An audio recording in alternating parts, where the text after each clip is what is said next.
వాళ్ళు దేనికి సపోర్ట్ చేస్తున్నారో మాకైతే అర్థం కావట్లేదు. అంటే సోషల్ మీడియాలో మహిళల పట్ల అసభ్యంగా మాట్లాడే వాళ్ళకి సపోర్ట్ చేయడానికి ఇక్కడికి వచ్చారు, వీళ్ళు ప్రశ్నలు అడగడానికి వచ్చారు అనేది మాకు అర్థం కావట్లేదు. ఎందుకంటే గతంలో చూసాం ఆ సభలో ఆ రోజు ముఖ్యమంత్రిగా ఉండి జగన్మోహన్ రెడ్డి గారు చంద్రబాబు నాయుడు గారు కుటుంబ సభ్యుల్ని ఈ విధంగా మాట్లాడుతుంటే ఆ రోజు ఎకిల్ నవ్వులేవి సమాజం తలదించుకునే విధంగా చేయడం జరిగింది.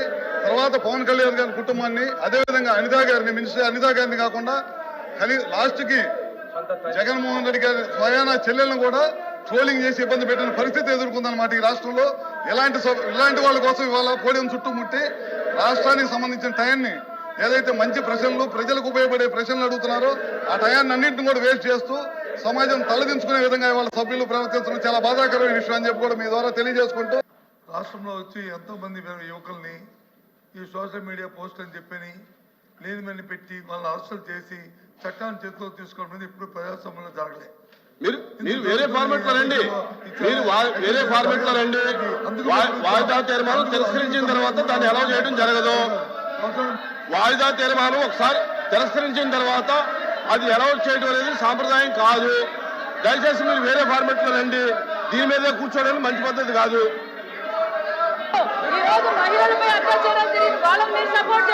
కూర్చోండి కూర్చోండి.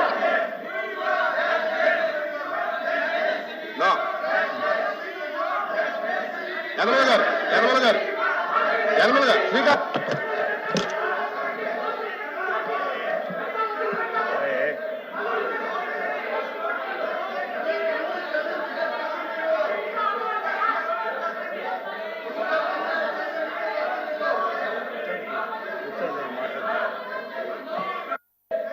అంటే వాయిదా ఇచ్చిన తర్వాత ఆ చైర్మన్ గారి ఇష్టం, అది డిజాల్వ్ చేశారు. మీరు డిజాల్వ్ చేసిన తర్వాత సభ్యులు ఈ విధంగా గొడవ చేయడం అనేటువంటి కరెక్ట్ కాదు.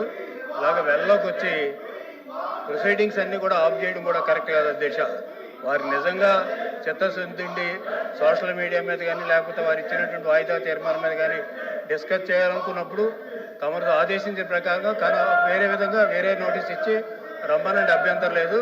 అంటే తెలుగుదేశం పార్టీ ఎప్పుడు కూడా, మా ప్రభుత్వం కూడా ఎంతవరకు సోషల్ మీడియాలో ఎవరు ఏ విధంగా చేశారనేటువంటిది బయట పెట్టడానికి మేము కూడా సిద్ధంగా ఉన్నాం. అంచేత ఎవరెవరు వెనకాల ఉన్నారో దాన్ని కూడా క్షుణ్ణంగా చర్చిస్తాం. మాకు అవకాశం అండి, తర్వాత మేము నోటీస్ ఇస్తాం. ఆ నోటీస్ మీరు అడ్మిట్ చేసి ఆ కార్యక్రమాన్ని నిర్వహించేట్టుగా కోరుతున్నాం అధ్యక్ష. మీరు వేరే ఫార్మెట్ లో రండి. వాళ్ళు చర్చించే సిద్ధంగా ఉన్నారంటున్నారు, ఎలా చేద్దాం? వారు కూడా, అధికార పార్టీ కూడా దాని మీద మేము చర్చించడానికి సిద్ధంగా ఉన్నాం. సోషల్ మీడియా మీద మేము చర్చించడానికి సిద్ధంగా ఉన్నాం.